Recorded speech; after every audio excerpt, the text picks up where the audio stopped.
нархи арз. бонки миллии тоҷикистон арзиши сомониро нисбат ба асъори хориҷӣ барои имрӯз 4 июл эълон кард.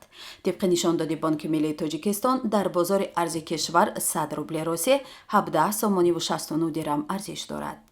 арзиши асъори аврупоӣ бошад дар бозори арзи кишвар ҳоло 100 евро баробари 1095 сомониву 84 дирам қимат дорад.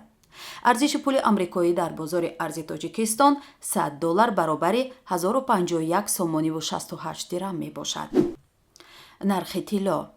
қурби тилло дар биржаҳои лондон $1836 барои як унс таъин шуд. бозори тилло имрӯз харидро аз $1825 оғоз кард.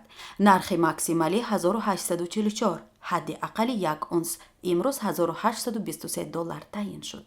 tasбити нархи миёнабонкии тилло ҳаррӯзи муомилоти тиҷорӣ дар соати 10:30 субҳ ва 15 баъд аз зуҳр ба вақти гринвич анҷом меёбад.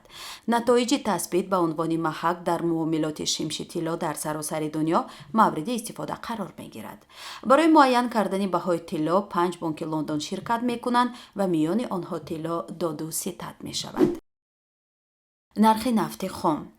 нархи миёнаи фурӯши ҳар бушка нафти хоми таҳвили моҳи оянда дар биржаҳои Intercontinental Exchange ва Brent Grad Futures London $1110.46 муомила шуд.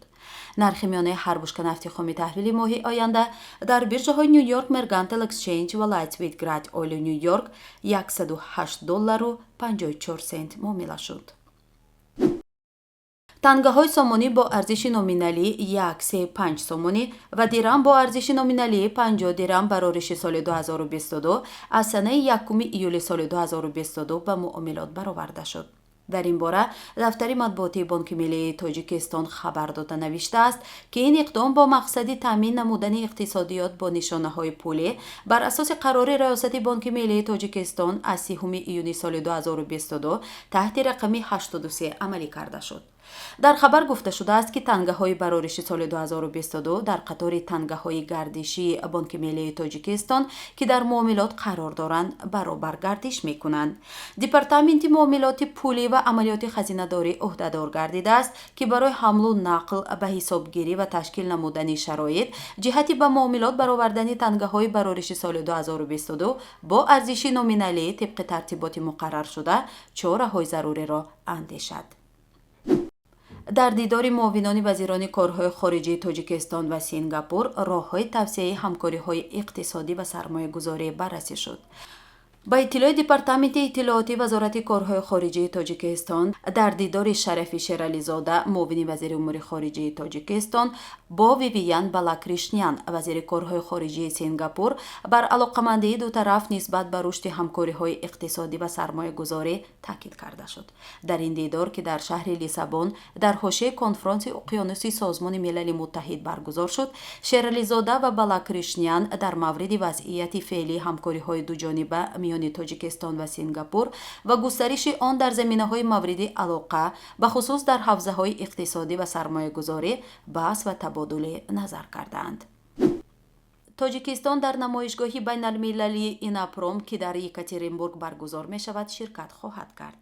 мавзӯи асосии намоишгоҳи Инопром дар соли 2022 гузариши саноатӣ аз мушкилот ба имкониятҳои нав мебошад. ба иттилои манбаъ дар ҳайати Тоҷикистон ҳамчунин намояндагони ҳукумати вилояти Хатлон ва соҳибкорони ватанӣ аз бахшҳои мухталиф шомиланд. қобили зикр аст ки намоишгоҳи байналмилалии саноатии Инопром аз 4 то 7 июл дар Русия баргузор мешавад. Екатеринбург ба калонтарин платформа табдил ёфта ки истеҳсолкунандагони саноатиро муттаҳид мекунад.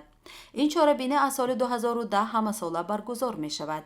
дар он ҳазорон нафар мутахассисони соҳаи саноат ва технология инчунин намояндагони доираҳои коршиносии даҳҳо мамлакати ҷаҳон гирд меоянд.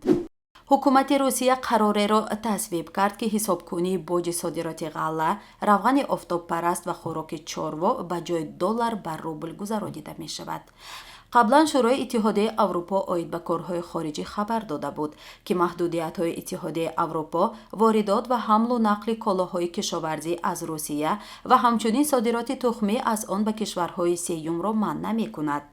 маврид ба зикр аст ки раис ҷумҳури русия владимир путин рӯзи 23 март дар бораи гузариши пардохти ҳаққи газ ба рубл бо иттиҳодияи аврупо ва дигар давлатҳое ки алайҳи федератсияи русия таҳрим ҷорӣ карданд дастур дода буд. айни ҳол ба далели саркашӣ аз иҷрои ин талабот ширкати русии газпром интиқоли маводи сӯхт ба финляндия, лаҳистон ва булғористонро қатъ кардааст.